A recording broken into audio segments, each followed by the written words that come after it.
Kanye album had just come out, Donda, and I was, or Donda 2. I was working on it, and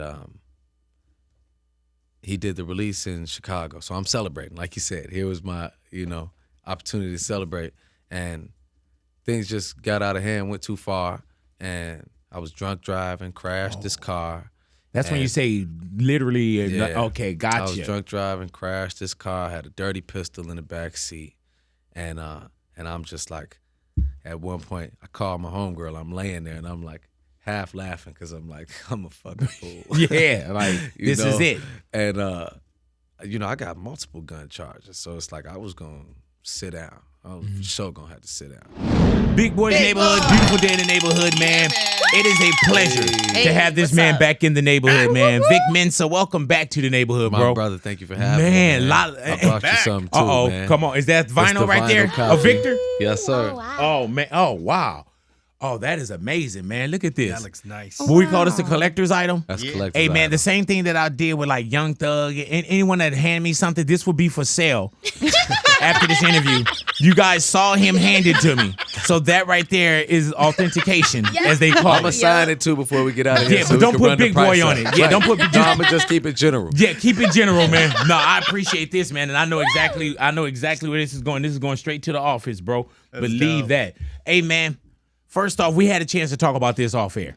The album Victor. I was like, man, this is a great, great body of work.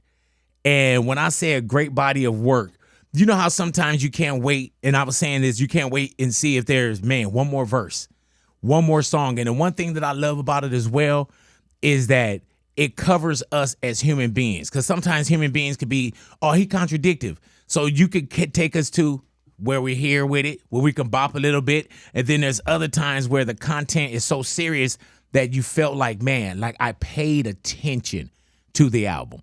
Man, I appreciate and that. I think so you got deeply, I think man. you got a great project, man. Thank you, brother. Why the title Victor? I called it Victor, first of all, because it's a very personal effort and something that is representative of me as a man first.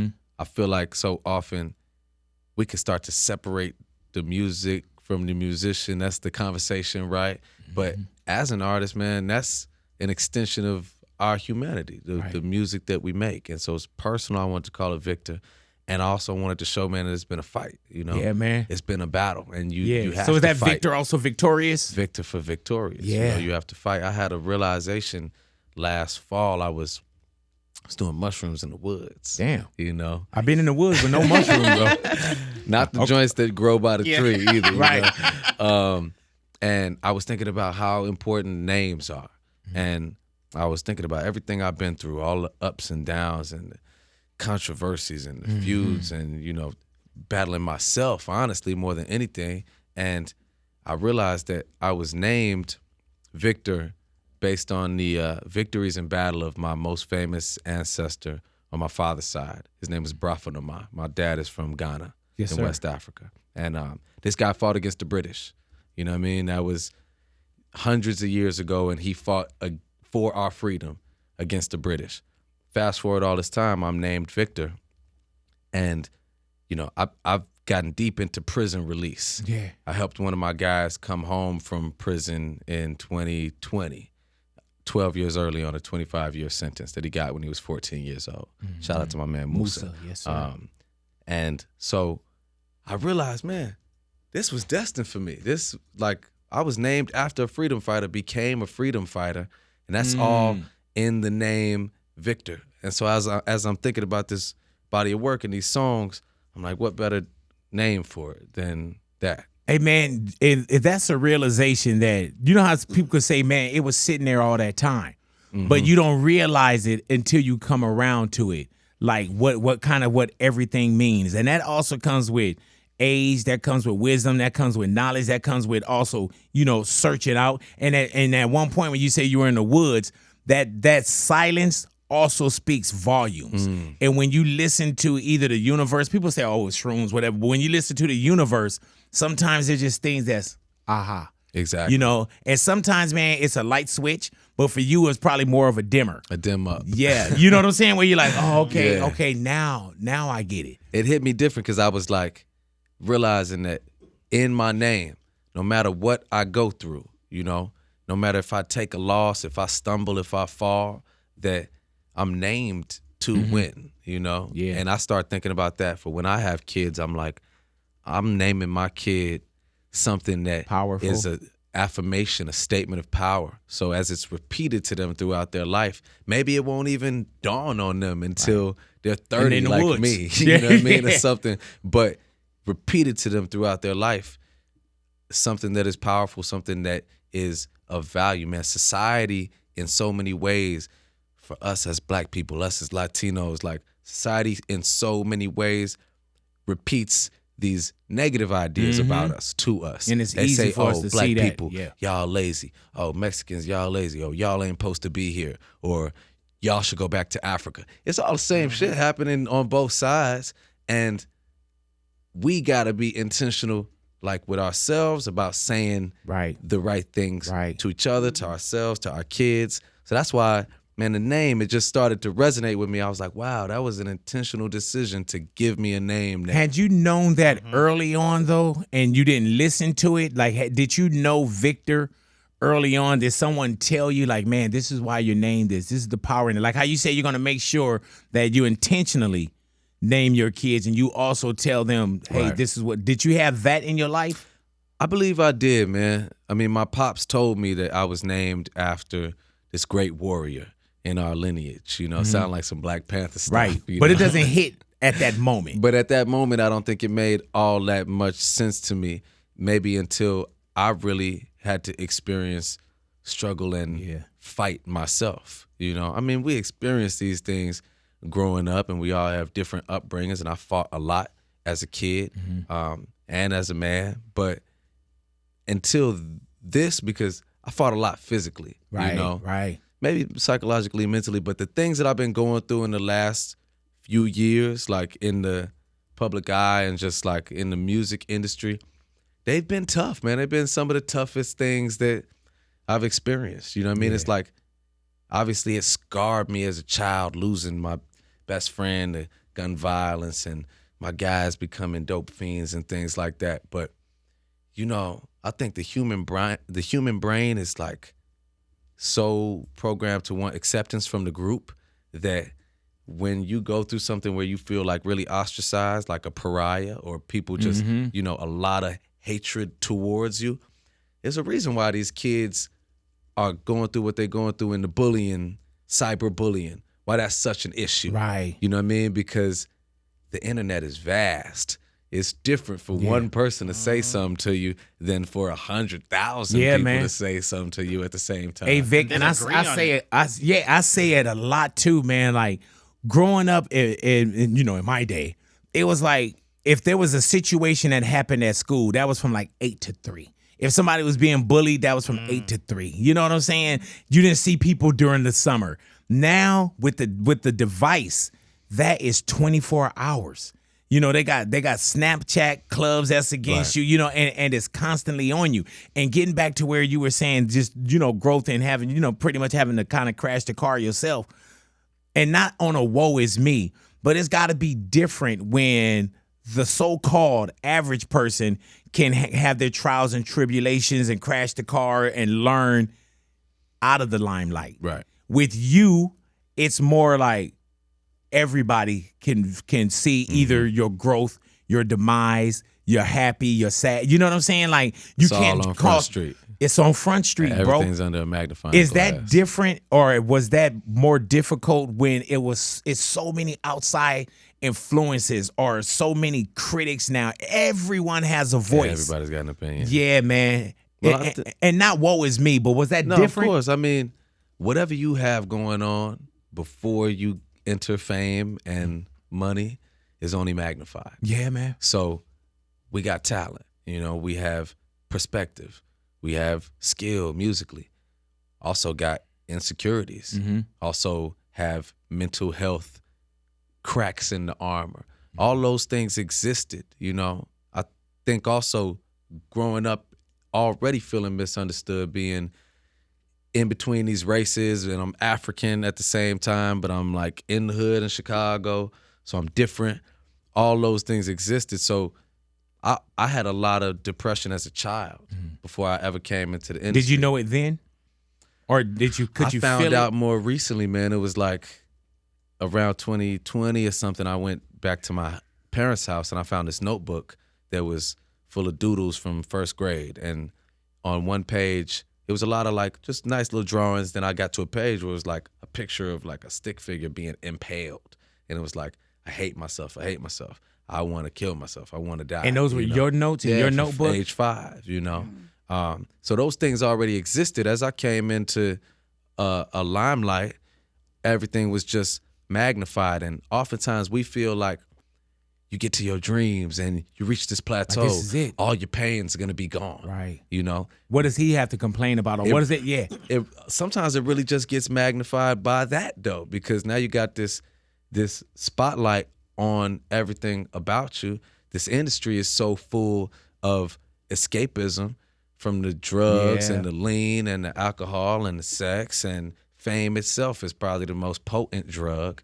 And all of those things just got magnified. So I really feel like a lot of the things I got into that people might have seen, a lot of these were just the manifestation of the negative thoughts going on in my brain 24/7 anyway. You know, I'll be on stage with Jay-Z and like go back to the tour bus and be like mad depressed, you know what I mean? And be like, you know, not able to be grateful and appreciate my blessings at all because I didn't know I could have control over it. I'm like, I'm so used to thinking this way. Right. So now that I have everything or a lot of things that I desired, that hasn't made that thinking go away. And that thinking is just working to tear down whatever I got. Can you feel that at the moment too? Did you pep talk yourself like, come on, man, like you should feel different. You should feel blessed. And you're like, nah. I feel like I really just try to silence everything, you know? How so? Just Hennessy or Molly or, you know, cocaine or some girls come on the bus fighting. You know what I mean? There'd be times, man, I was on tour and like, this is like the biggest rap tour of all time. Right. You know what I mean? Just blessed to be on it. And I'm on my bus, you know, like afterwards, got my studio, but I'm like, just like drinking myself into a stupor, go to the club and, you know, bust a bottle on somebody's head or something like shit that don't make no sense. And now I'm looking back to it and realizing the lack of awareness that I had over these thoughts. You know what I mean? What we think as human beings, you dreamed this before this was what it was. You know, I'm sure you saw visions of this life for yourself. And at the same time, when you're repeating negative thoughts and negative visions, you dream that up too. Like when we look at some of our favorite MCs of all time have died way too young to even learn the lesson. If you listen to Pac, it was so complex and it was so full of revolutionary fire and so full of love, self-love, love for the black woman, love for the black man. But at the same time, it was visions of my enemies killing me in my sleep. You know what I mean? And that's a powerful idea in a negative sense. You know, it had to come in one way or another. How many songs did Pac imagine exactly how he would die? Right. And we saw that even with like, you know, Life Goes On. When I listen to Life Goes On by Pac, that's almost like, man, you almost like eulogized yourself, you know, in no bad way. Many but times. You'll hear these songs, man. Did you ever but question why you were spared? Because there's been a lot of so-called close calls that I've had in my life. Right. And I was thinking like, man, not how did I get away with that, right, but how was I spared? You know, and you do get to a point where you say, you know, whatever you believe in, thank you, ... for shielding me from some of this too. And at one point, you were probably, you know, if you say I got into this fight, you was probably your worst enemy. For sure. Without, you know what I'm saying, either knowing or not knowing.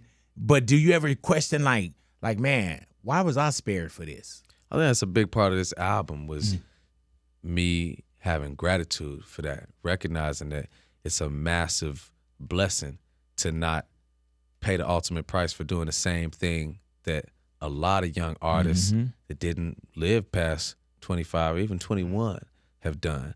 And I attribute that to God, you know? It's like an acknowledgement that for whatever reason, I've had the opportunity to learn from my mistakes. Man, young rappers don't get to learn from their mistakes, man. Bro. You don't get to learn from the mistake. Oh, I shouldn't have put my address on my story. Yeah, bro. Oh, I shouldn't have celebrated. I shouldn't have, you know, gone so hard with the pills. Oh, I shouldn't have, you know, left the house without security today. You know what I mean? Man. Like, young rappers do not get to learn from their mistakes. And that's the thing where I say, man, the tuition into the school of experience could be wild. It could be your life. And then I also look at other people and I say, well, man, I'm going to make sure I don't do that because they paid their tuition into the school of experience and I could benefit from that. Just like, man, I'm just going to go home. I'm just going to go home. And I noticed even on the album, there's a couple of times, more than once, where you reference 27. Yeah. What's the reference for, like with me, my reference number, if I were to say it, me and my brother, it was 17.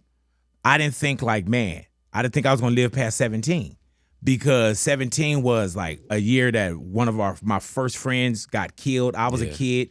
He was 17. And then there was this craziness that was going me too. on. That was that age. Yeah, where people were like, they weren't making, and it sounds crazy. My son is 16. Right. It sounds crazy that I didn't think I was going to make it to 17. And a lot of my friends, a lot of my buddies didn't make it to 17. Right. So when I saw 27, I was like, what does that 27 mean to you that you referenced it more than once? That 27 Club, you know, that's when Kurt Cobain and Jimi Hendrix and, man, so many legends passed away at 27. And I used to romanticize all that, you know. I used to romanticize that darkness and the suicide and the things that a lot of those artists I love passed away from. And when I was a kid, I felt the same way. I didn't imagine that I would like live past like 25, 20. I just didn't see it. You know what I mean? I used to be like, I wouldn't even want to turn older than 50.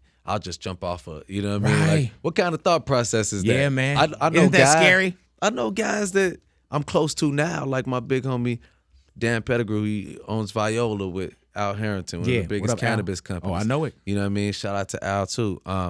Look at these guys catching probably the biggest stride of their life. Yeah, man. 50 years old. I remember Farrakhan was speaking about his age. He was like, you know, I'm 50. And then he was like, and then 60. And he was like, and then when he hit like 70, he was like, I'm in the prime of my life. And that's real, man. Because I would listen to that man. You know, it's like, and he's sharp as he ever been. Come on, man. You know what I'm saying? And he blew out over 90 candles and still sharp. You know what I'm saying? So yeah, when you see that, Farrakhan's it's like over 90. I think Farrakhan is what 80, 88 or something. What's 90? Not Farrakhan is 90. Bro. Born in 1933. Man, I just found a photo. So one of the brothers, man, from the nation, the brother Don Muhammad, he just sent me a photo I forgot about of me, Farrakhan, and Kanye. Oh wow, that's a powerful picture. It's so hard. In Chicago? In Chicago. That's a powerful picture. We went to Farrakhan's house. It was like me, Kanye, Scooter Braun, like kind of members of the team. And I grew up 2 blocks from Farrakhan's house.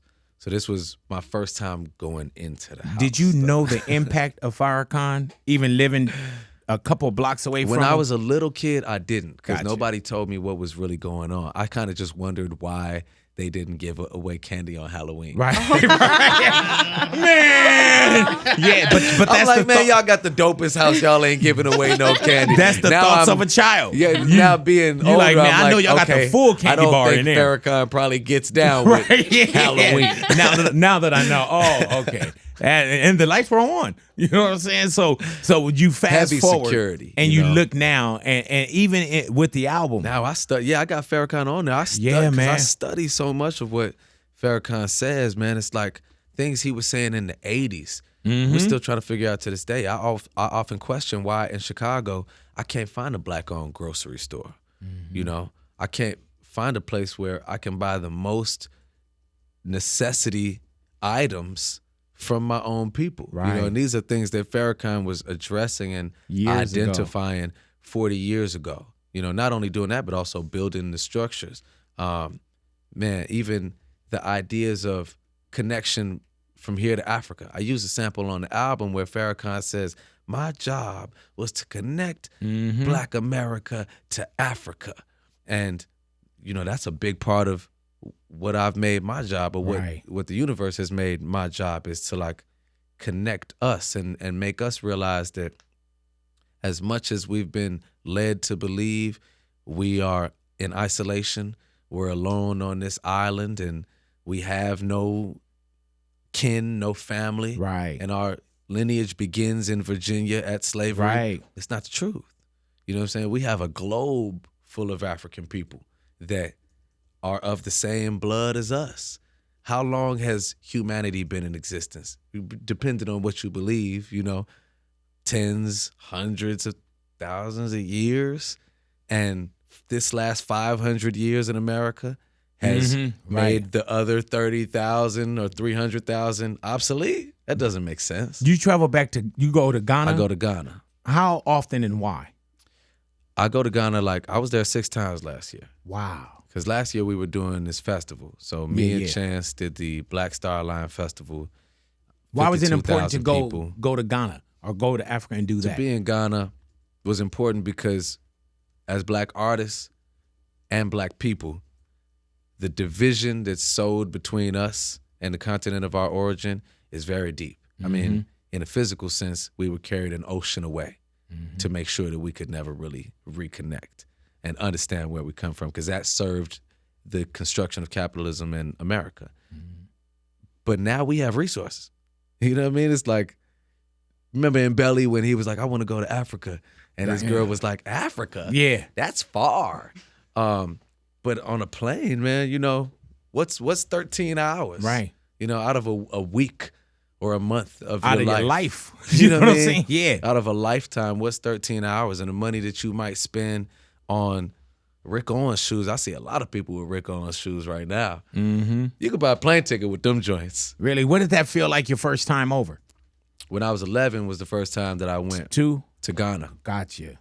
And at 11, did you understand where you were going, or you just felt like, oh man, I'm going scared, with the family? Man. I was scared. I got robbed immediately. Really? As 11? You know, and Ghana's not even like that, but it was like I got off the plane and it was so hectic. They speak in another language I don't understand. It's dark, late at night. And somebody was like, we were trying to get a cab, my family was. And somebody came to me like, I'll get you a cab, I'll get you a cab. So I gave him the money I had to go give me innocence a cab, of a child. You know? Yeah. He ain't show back up. Right. But you know what, man? Not only in Ghana, that would have happened in L.A. New York. Yeah, for sure. That was, no, Ghana's a very peaceful place, Yeah, man. Actually, like, from having brought, you know, hundreds of people in my own network there last year alone, nobody had any experiences like that. I mean, the only iffy thing that happened was like, they be pulling you over looking for weed. They be really so they can bribe you. Right, You know what I mean? right. So if they find like a little .1 in your pocket, yeah, you ain't doing no time, but you're going to give us some you dimes. gonna give up some dimes for Yeah. real. That's about as far as it goes, though. You know, for the most part, it's really it's a very peaceful place, and I wanted to take our people there, man. Just, you know, to show us that we are loved and accepted across the globe. Like, you can be a Black American and go get a citizenship in Ghana. Hey, man, is it crazy where your music has taken you to? From wherever, and growing up, and I do ask this, was there music in your household? Was anybody else into music? Were you one of the families that got up and you heard, you know, soul music, hip hop throughout the household? Were you brought up like that in a household? It was a lot of music in my Right. household. And my uncle in Ghana, actually, is a very famous musician named Chief Kofi Sami. He's a friend and contemporary of Fela Kuti. So Fela used to come stay at my grandma's house, you know, when he was on the run from the Nigerian government. So I got the music from my uncle, you know, ancestrally or through the DNA in that way. But in my house, my pops was listening to like African music and jazz music. My mom's was listening to jazz, world music, classic rock. Hip hop didn't exist in my house for real though. There wasn't really soul music or hip hop. I found hip hop my own later. And it resonated with me because my parents aren't from the south side of Chicago. You know what I mean? Right. My pop's from Africa. My mom is from upstate New York. And How do you find hip hop? Just that's out our and about? language, you know? Yeah. That's just our language. And so hip hop started to make sense to me though when I was like 11 years old, around the time I first went to Ghana, just because I think that's the age at which many of our people are no longer viewed as being children, you know, by the system, by society. In school, we got resource officers. We don't have resources, authority, but we got resource officers. And that was the first time I got arrested. And around that age, when I was younger, I didn't understand hip hop so much. But around that age, I was like, oh yeah, NWA. Yeah, you're man, like, F the police. You're man. like, I feel this. I see where y'all coming from. Did you know? write poetry or anything when you were younger? I always was a writer though. Okay. You know, I always was a writer. We used to do things called Young Authors Books in Chicago public schools.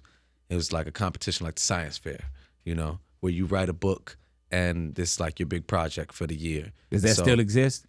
I hope it does, man. Okay, because you know a lot of the programs, bro, we lost. I know, no, we lost a lot of the programs in Chicago too. I hope it does though, because it was dope. Like I wrote my joint. We had a Somali refugee family that came through our church to stay with us in Chicago.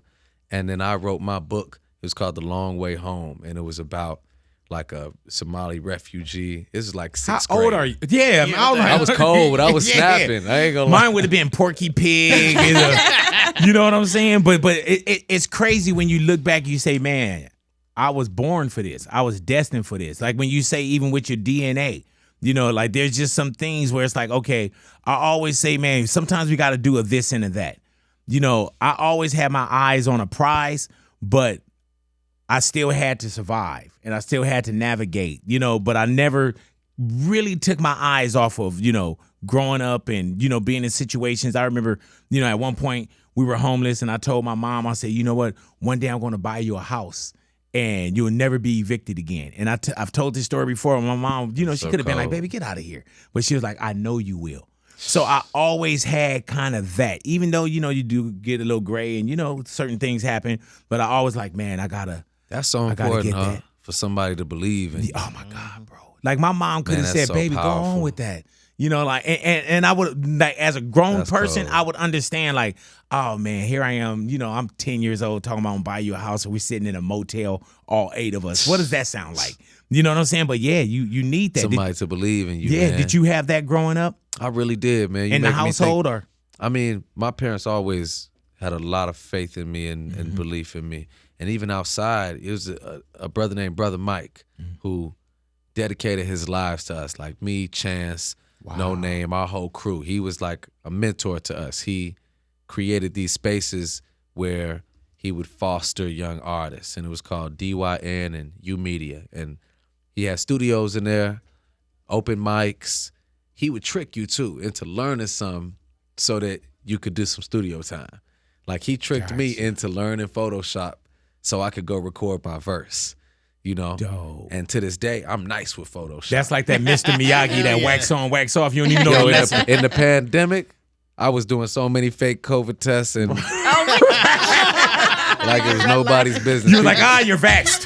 You know I was vaxxed. I mean, I got everything like in the pandemic. Like this dude got 9 jabs. Like, good Lord. But at that was that Brother time, Mike, man, though, man. And that's one of those things, Rest in too, peace, where man. you'll see now, like, and he told me now I was get it. nice. The same way you say that your mom's told you, I know you will. I remember I did a rap one time, very inspired by Nas, I Gave You Power. And mine was called Sneakers. It was over an old Raekwon beat in high school. And it was like the journey of this pair of shoes from being dusty you always in the wrote closet, and then like somebody stole them, but then they got popped, and then they was running from the police. And it, that's storytelling, it was bro. ill. And he came and he told me, he was like, man, your joint is doper than Nas's, you know? And I feel like he empowered me. Yeah, you know, man. like he really empowered Man, I had a guy by the name of Augie Johnson. Augie's the one who named me Big Boy. Big He was the Boy. first person. Yeah, he's the See, first I've been person that walking put me around in the doing that studio. for the last 2 days. Just like, Hey, man, but he used to tell me, he used to say, hey, bro, you're going to be a star, man. You're going to be a star.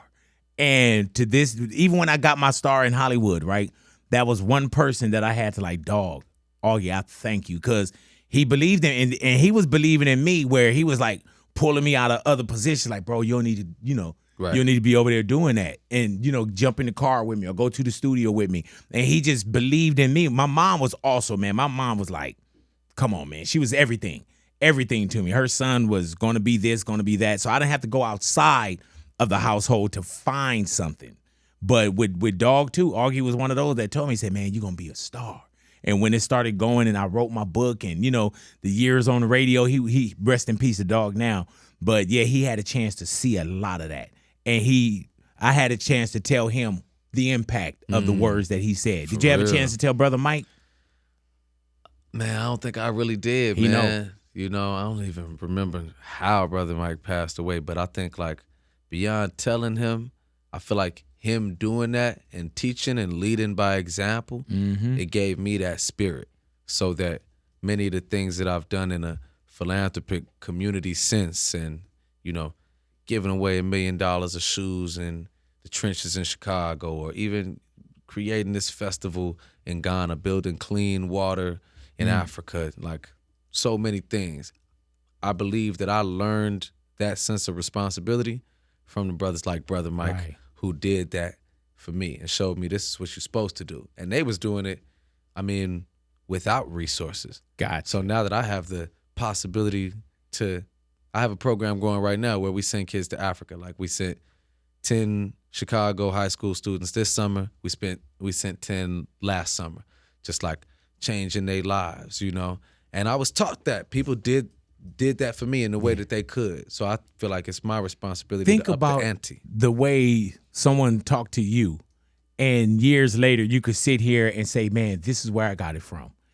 Think about what their conversations are going to be. You know what I'm saying? Because I remember when I used to say, man, I'm going out of town. Out of town to me, was San Diego. Yeah. San Francisco. I didn't know what out of town was. You know what I'm saying? Like, yeah, man, we driving up to the Bay Area, man. We going out of town. These kids are out of country. Right. You know what I'm saying? And they will never You don't forget that. Not at all, bro.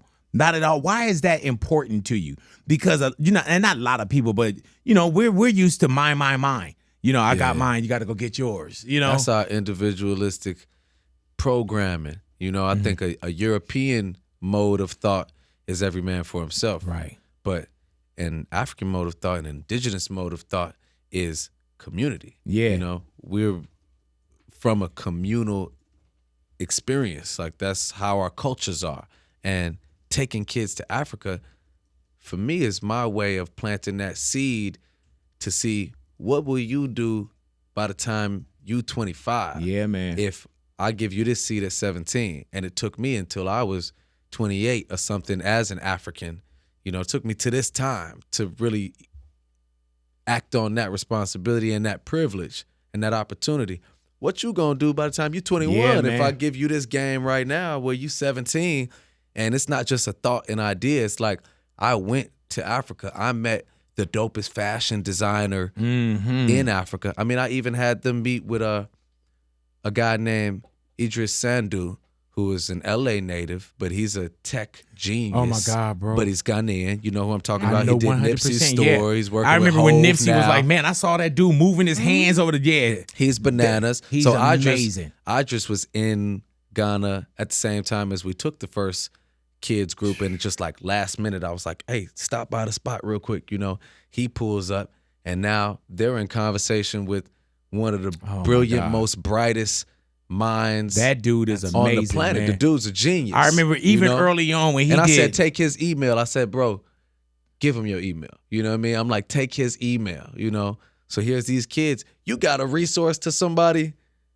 You only one step from Jay-Z right now. Yeah, and that dude, man, when he did the smart store, and that dude is amazing, man. Crazy. He is and he's going to be another one of those names where we'll say, I knew it. You know what I'm Oh, saying? yeah, that's Black Bill Gates. Like, yeah, I straight, knew it, bro. straight like that. Can't be mad at him. With the album, with Victor being the new project, right? Was that therapeutic for you to also go that deep and be that vulnerable when you sit down to record an album like that? That's the therapy for sure. I do therapy also, but I think that therapy maybe helps me with the music even. Gotcha. And the music would be a place where I uncover things about myself, my past, my experience that I might not even be able to express to you in conversation. Like we were saying before the cameras turned on, it's like the uncomfortable. being able to go into an uncomfortable place. That's the growth space. I mean, if you stay in your comfort zone, you'll be doing the same thing for the next 20 years. And not just going into your, being uncomfortable. You went into being comfortable with the uncomfortable for everybody to see it, though. Right. It's one thing to say, okay, I'm doing some therapy, I'm doing a one-on-one, or sit down and try to figure out things for yourself. But when you go in and you record it and you let people see it and hear it, that's a totally different being comfortable. Right. Because you're dealing with it, and also you're letting other people, either if there's a a talk, a topic, whatever it is, but you're vulnerable not just for yourself, but you letting us see that as well. Was that important? I think it resonates with people differently, Right. man. I feel like it's a relationship and a conversation that you have with anybody that's listening to your music, or that you have with anybody that's listening to your show. You're holding a conversation with them and hopefully building a relationship. So they come Right. back, they keep listening. Right. What relationship is really of substance and strength that's not based on any deep truths? Gotcha. How can you have we have those relationships as well, but our most substantial relationships, there's things that these guys know about you in this room Right. that everybody else might not know. And that's because y'all locked in like that. Right. And so I try to look at the pen and the earlobe and the listener as being a conversation and a relationship that I want to be based on something that's real, And so I put something in there that might be kind of uncomfortable, unsightly, because how can I really embrace that truth if I'm afraid to put it in my music? And this is Amen. my main And when you conversation. say embrace your truth on Law of Karma, Yeah. it's a lot in there. And I could Yeah. take either, look at me with the women. I could take it to look at me, speaking against gun violence in a situation. Look at me, speaking upon, someone that passed on. And that's the same thing I blame Akademiks for. Right. That's a lot. And that little piece Yeah. to say. That was one of my main pieces right there. I think that song and that specific 4 bars or 8 bars is I look at that as kind of being the heart of the album. And in many ways, it's I had to experience the things that I've had to experience. I had to scrape rock bottom. I really had to feel that so I could learn some of those lessons and understand that integrity means to be integrated in the parts of my personality. And I can't have it both ways. I can't want to stand on this with Akademiks.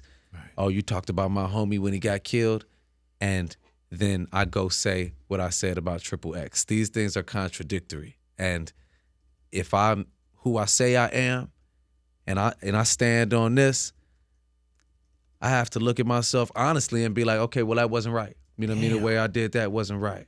And even I say the March for Our Lives, multiple gun charges involved in homicides. It's I was on stage at the March for Our Lives performing for 1 million people. Literally, it was 1 million. And then, boom, gun charge. It's Right. Is that DC?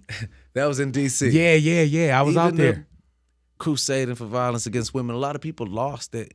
When I said what I said, I meant to be standing on a righteous ideal, but the way I went about it was not the right way, and I had to learn that, in the Bible they say, judge not lest ye be judged, condemn not lest ye be condemned. So I really can't point that finger when I have these things that I've done that are so imperfect. And I honestly, I'm so grateful that I learned that, and I learned that judgment is not for me.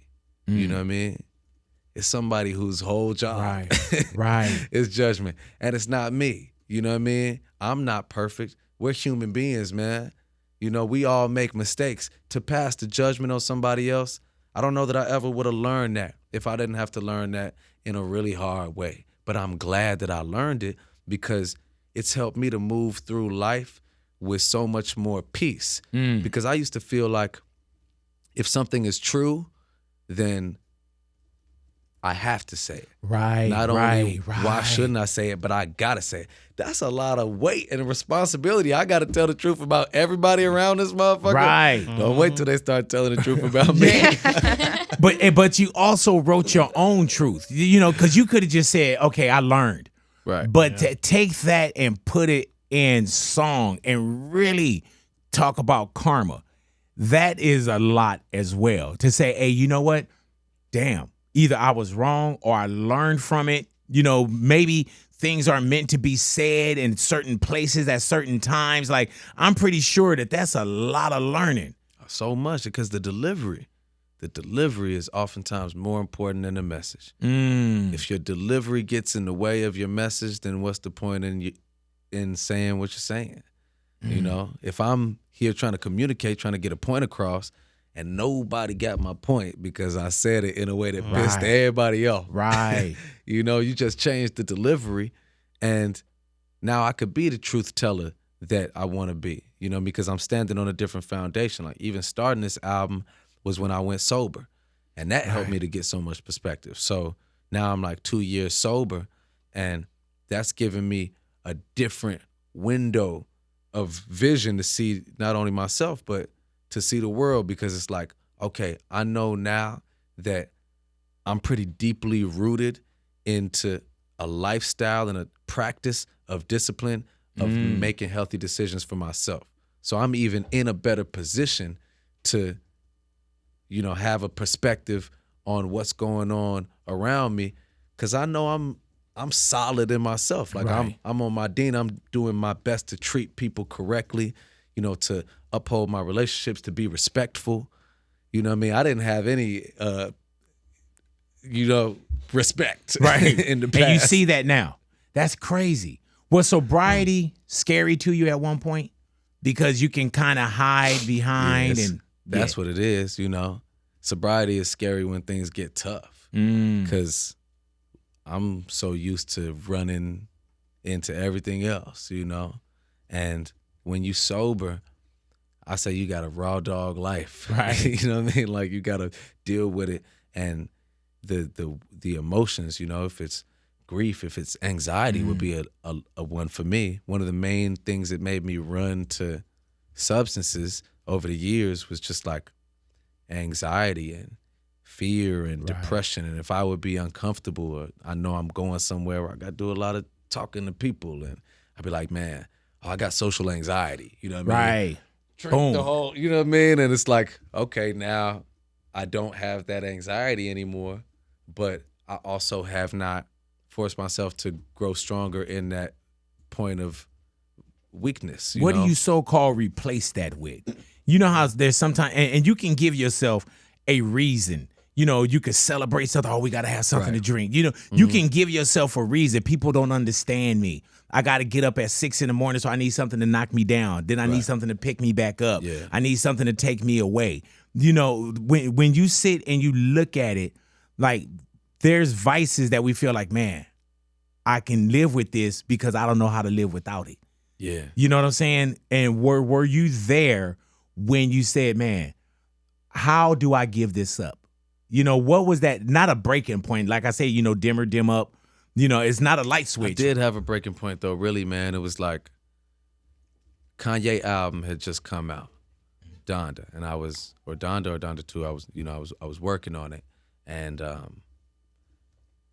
he did the release in Chicago. So I'm celebrating. Like you said, here was my, opportunity to celebrate, and things just got out of hand, went too far, and I was drunk driving, crashed this car.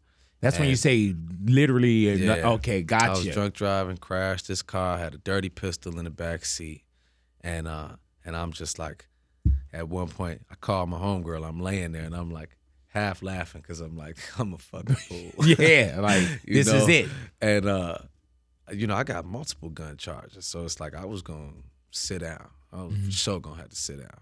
And my homegirl came, she patched me up, got the car out of there, got the gun out of there, and I didn't. She came to the scene? Yeah. Oh, wow. I got so blessed, and I didn't have to pay the ultimate price for that. I didn't have to, really pay the consequences. It's crazy that you say I was actions. so blessed as opposed to I got away with it. No, You see, there's a difference. Super blessed. Yeah. I acknowledge that because I had just been in the mosque for the first time like a week earlier. And I was like praying for the first time for real. And I'm asking God to get me out of whatever I had going on last week. Right. Not even realizing. All I hear him again. I really, I really need this some the real help one. a week from now. And so after that, I was just like, nah, I'm going to have to heed that sign. I got to take notice of that sign and just, I'm a cold turkey type of person. So if I want to stop doing something, I usually just, it's easier for me to decide I'm no longer doing this than like, I do this on Friday and Saturday, but not Monday, Tuesday, Wednesday, Thursday. When you shut that down, right? When you say, man, cold turkey, I got to stop. What else shuts down with it? Because I'm pretty sure that shuts down people. A lot of kicking it. Yeah, a lot of kicking it, a lot of, partying, just. Right. But I found other ways to enjoy myself. You know what I mean? I start DJing. Right. Like, so I'll be out. I'll still go outside if I'm DJing, and I'll have more fun, actually. Because it's like I'm doing something creative. I really got really deep into my meditation. Because at the same time, I was doing a lot of antidepressant medication, which is a trick bag in itself. Because it's like they give you one medication and they say, if this one don't work, add this one to it. Right. Oh, that didn't work. Let's try another one. Oh, that didn't work. Well, the side effects is make you suicidal. I'm like, I thought this was antidepressant. Right. Yeah. Man, so are you on anything? Nah. Wow. I stopped doing all that and, just started meditating a lot more. Started praying and started like just being kind. Like somebody reached out to me the other day. They text me out of the blue and they were like, yo, Vic, I love your album. You remember like 2 years ago when me and my wife's car broke down on the highway on the way to that Bulls game, and you was the only person that stopped to help us. Damn, literally stopped, saw them? Stopped on the highway to help them, like, figure it out, And I learned, man, like, through Islam, really, that, like, yo, when you do things like that, man, God will just give you a blessing. You can't even quantify it. You know what I mean? If you go out your way to just, like, do the right thing, man, you will be return blessings exponentially. You know what I mean? You might give somebody $20 and that shit gonna come back to you as 20 racks. Right. I just started moving different, basically. Did you have to like cut a lot of people out too? Some people I've had to cut out, but I think also when you start to radiate a different type of energy and you moving with a different frequency, it's gonna happen. Sometimes people just fall by the wayside in that way. And even in this path, I've also learned like to have a lot of grace for people. So it's people that I grow up with that, man, they killers, robbers, and stealers, all that, and I don't be with them a lot, but sometimes I do still, I rock with them, I pick up the phone, chop it up with them, and, just like try to be there for them. Yeah. And you guys could be just what each other need at that moment. Try to be there for them. It's like, because you could be what they need, and then they could also be what you need. Like, oh, okay, give me some perspective. Yeah, I'm not tripping. I'm doing the right thing. You got to be careful, though. That's something I also think about is like showing love. Coming from the places we come from, you do got to be careful, though, Yeah, man. Because it's like you show some love and then you don't. Right. And they be like, well, remember that time when you ain't put me on? Yeah, man. Do 99, you don't do that 100. It's like, oh, man. But that also comes with, taking care of yourself. The first thing, when you get on a plane, the first thing they do is they tell you, secure your mask. They tell you to do that. You know what I'm saying? Because you're not good to anyone else if you're not good to yourself. Point blank. Yeah, and man. I try to learn to be so deeply rooted in my principles and in my discipline that it's not going to be the fault of somebody else if I slip up on this path. I got to be rooted enough and solid enough as me, as Vic, that it's no one else's job to make things go right for me. And That's you can't be scapegoat. me. You can't blame. I'm not It's not going to be any man or woman that is responsible for me not getting where I got to go. Why is prison reform so important to you? Man, there's so many of us that are literally enslaved in that joint right now. You know, modern day slavery, and bro. it's like, I can't turn that off. The call's still coming from the jail. These are my guys. I love them. Same. Like they mean so much to me. And I talk to the guys sometimes and catch myself asking, man, how does it feel, man? because, they got you working in there. You're making these Starbucks caps and, you're not really being paid. And I kicked myself after I said that because, bro, spirit just dropped. It's like, this is real slavery. Right. Obviously, if you in there to get off the deck for a second, you got a job, you're driving something, maybe you're getting more fresh air. There's benefits to it. But that's painful to think, damn, I'm like slave working right now. You know what I mean? Slavery is outlawed except for as punishment for a crime. So that's important to me because, man, we've been up against this for man, even centuries. with Musa, right? When you look in the rearview mirror and you say, man, I was able to bring a personal friend home. You know what I'm saying? That's an uphill battle. And those are long waits. And if everybody can get an early date or any kind of date in any fight, they'll take it. Why did you take it upon yourself to take that load on? Of course, it's your partner, it's your loved one, so on and so forth.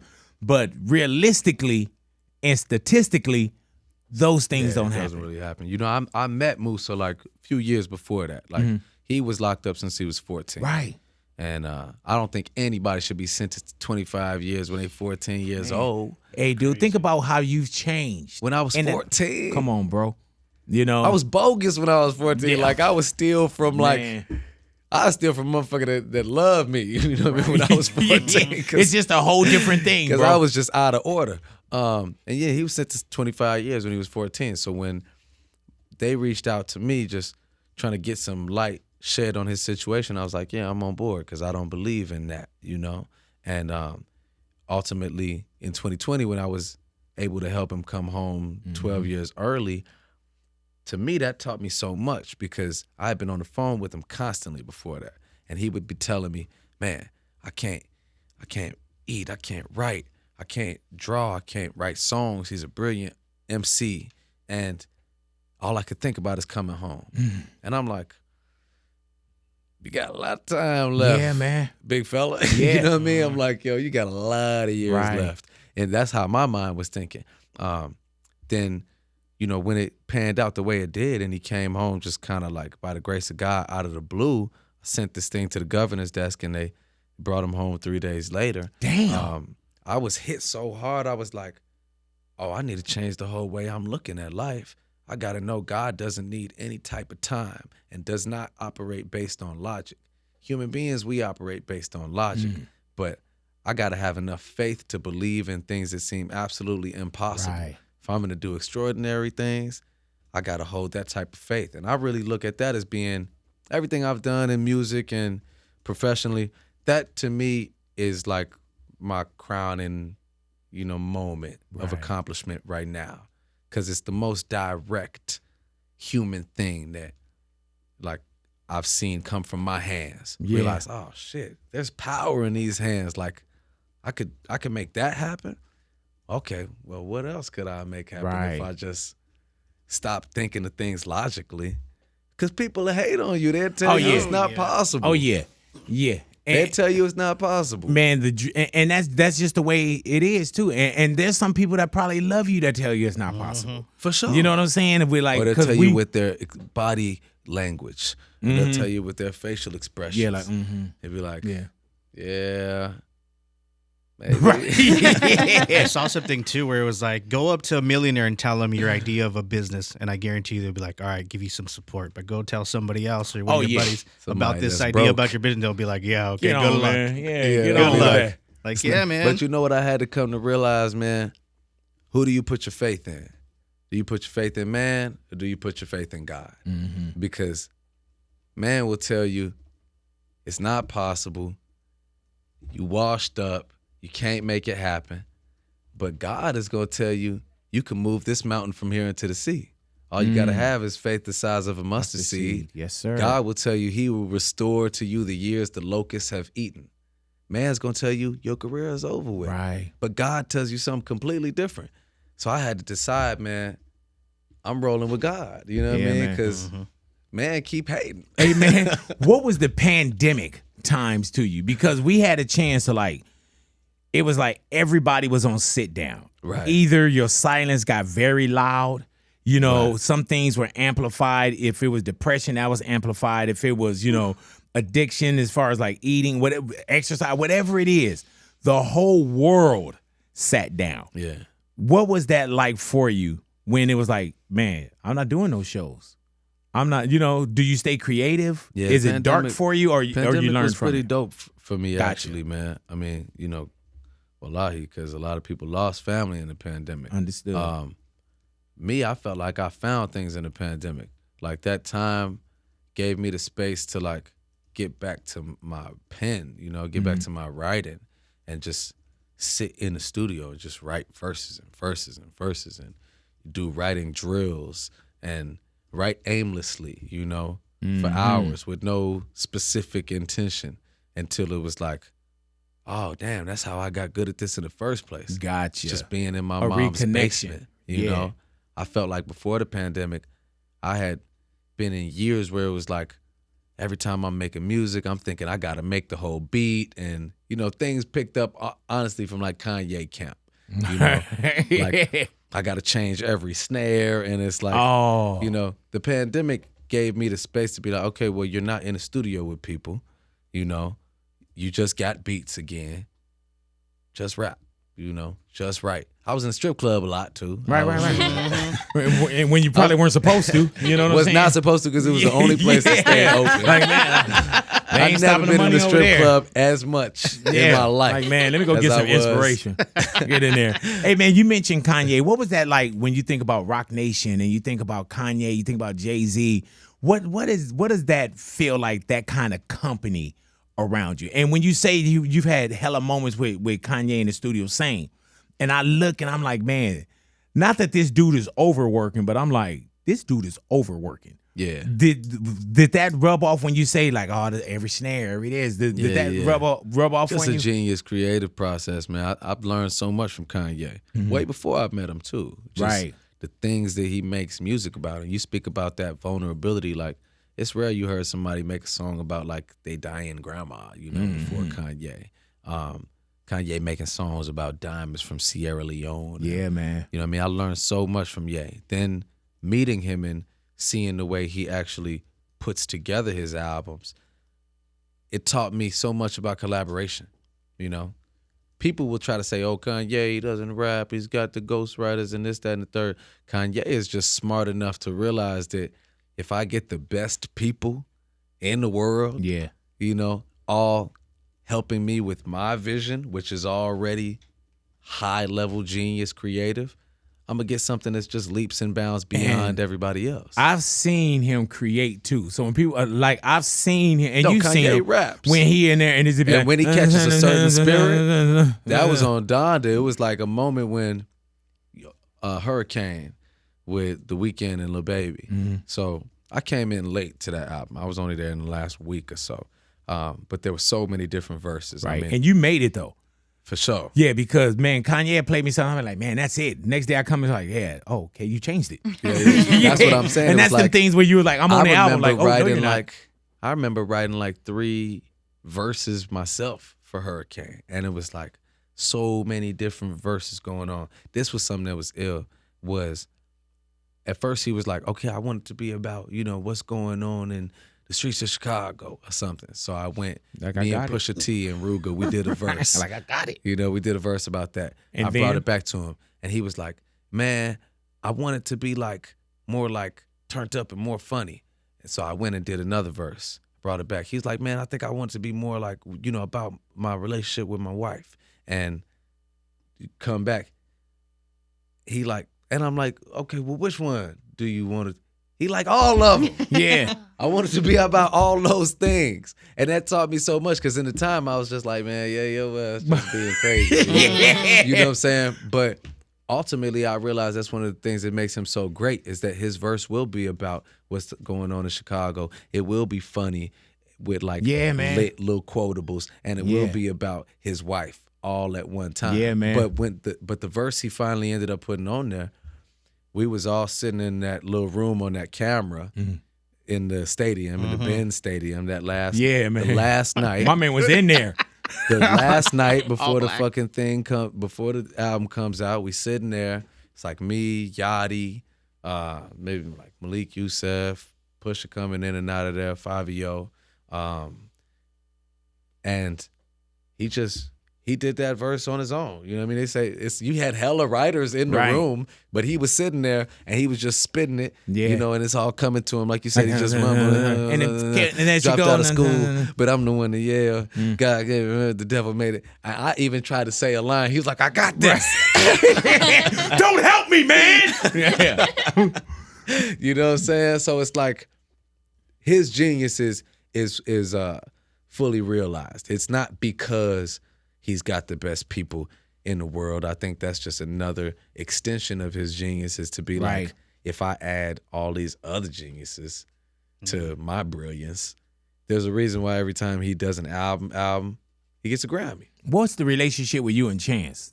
Man, it's great. That goes back. It goes back to high school. Like, that's crazy, man. Age 14. Is it crazy to be age 14 with a friend of yours in school and then to look across on a stage at a festival y'all put together in Ghana? Yeah, that was Do you crazy. have that moment where you're like, damn, this is wow? Nah, for sure. I mean, you know, it's like we came up from sleeping in cars together, man, leaving parties, and the buses all stopped running. A lot of our first studio sessions was together. Like his pops, shout out to Kim Bennett, man. His pops booked one of our first studio sessions every time we was in a real studio. And we was already both MCs. We was already rapping, you know, when we was that age, but it was like just starting. So there was a lot more to life than music. That was a That was a small piece. Yeah, that's of the this and that things, you know what I'm saying, at that point in time. And you know, we went through years where we didn't get along and things was rocky and we was just on, you know, a different page. And ultimately, like, brothers fight, you know what I'm saying? And I think us doing the things that we've been doing in Africa particularly really helped to cement our relationship, like, as men, you know what I'm saying? And I'm at a place where I'm so solid with myself, I don't have room for no unnecessary bickering with anybody. Even the people that have been wholly wrong to me, I'm not sitting around holding on to that. Don't give them your energy. I'm just not holding on to that because it's like I can't be one of those people that's 60 years old still mad about something that happened when they was 10. Drinking the poison hoping they die. Yeah, it's you know bad what I mean? for you. Mad about what happened when they was 10. So it's man. like, you know, we've come to a place where it's like we both have been through a lot, man. And I feel like perspective is gained from experience. So you, like you said, the tuition to the school of experience. Yes, sir. Sometimes that tuition includes like you don't be on the same page with some of the people you love. But once you maybe get some graduate degrees from some levels of the school of experience, you be like, oh, that wasn't about nothing. Right. That ain't important. And so I glad. can't replace my friends from when I was 14. And so glad that you had a chance to stay around For sure. and do that. And get to do that. You Yeah, know? man. Because a lot of the guys, they ain't get to do that. They locked up, they gone. I'm like, what kind of justice would I be paying them, you know, if I'm not able to get past in a position where stuff. I can. You know, and you do have to deal with it because it's real lifetime. It's real life stuff. But then when you arrive, it's like, oh, okay, I got it. You know what I'm saying? I'm letting petty things go. As you should. You know what I mean? I see you back on The Shy. Yeah. You know, that's my show, bro. Oh, you like The Shy? Come on, man. Hey, come on, man. That's Bro, love. the one thing with The Shy, if you guys watch it, man, they'd kill one of your characters off, bro, that you are. Man, and I don't know who's behind me right now, so I don't want to say something that just happened. But man, bro, I even hit Lena. I'm like, Lena, Pastor Jackson? Or what? You know what I'm saying? I'm like, man, that's one of them things where y'all got to be reading the script like, oh, okay, I'm still here. I know when they changed Pastor Jackson, I was like, damn. Why Pastor Jackson? Yeah, man. You know? My man was like, God, please look out for my son. I was like, straight killed him. I just hit Lena like Lena, that. damn. But yeah, so your character had disappeared for a little bit. You know what I'm saying? You know what's funny about that was I went to jail in the show. Because I killed somebody. Yep. You know, that's what happens when you do that. And then in real life, I also went to jail. But I only went to jail for like 3 days in real life. Whereas in the show, I had to do a bid. Right. And so the season in between when I was gone, they was like, we thought you was in jail. I'm like, that's on the show. I'm only in jail for 3 days. Like, oh man, I What you mean thought I you was was really in gone. jail? I was only locked up for 3 days. Hey man, but no, that's a great show. I don't watch any scripted television. That's the only scripted television I watch is The Chi. The Chi is dope, man, because I feel like on the show they tackle like real concepts and find a creative way to put them on the screen. Like one of the things they've been playing with is like the idea of community policing almost. You know, when we say defund the police, we don't be meaning like Take them out. everybody just do whatever they want to do. Right. But we be meaning, do the police need to be the ones that respond to a domestic violence call when they're shown to often make those things worse? Do the police Right. need to be the responders for everything? Do they have to respond to a car accident? You know what I mean? Like, couldn't we have alternative first responders? So when the Chi did ideas like that in there, I was like, man, that's cool. And my character came back this season, like, honestly, very parallel to me in real life. Like, my character in the Changed. show was like, I'm a changed man, you know? Right. I done got locked up and found God, and, you know, I'm Christian, and I'm, like, just kicking game, but I'm still kind of in the mix of the streets. Right. So it's like, what's going to happen? Is he Yeah, gonna and go back? it's a been there, done that too. Because sometimes, man, you listen to someone that's been there. You know, if somebody's trying to tell you something, and it's like, man, you're not even Yeah, cut from the same right, cloth, bro. right. You know, and you can still heed the information. But when somebody is looking at you and they are or were you, it's totally different. It's a totally different way that you accept that information as well. You know, so just sitting down, watching it like that, like I say, that's my show, bro. And dope. then when it ends, I'll wait. You know what I'm saying? And then when it comes back another season, that's the only scripted television show that I watch. So when I saw you pop back in, I was like, oh. I was really having a This great is- time with it too, man. Like, it was a few years back, like 2018, I was in Cannes for the film festival in France, and I seen Mos Def and Common, and you know, I'm like, what y'all doing? I'm kicking it with y'all, you know, for the rest of the night. You know what I mean? So I'm just running around the south of France with Mos Def and Common, and I'm asking Common, man, like, how did you go so crazy in film and that crossover, you know? He was like, man, you really gotta immerse yourself in the craft of that the same way you've done with hip hop. Like, I'm a consummate student of hip hop.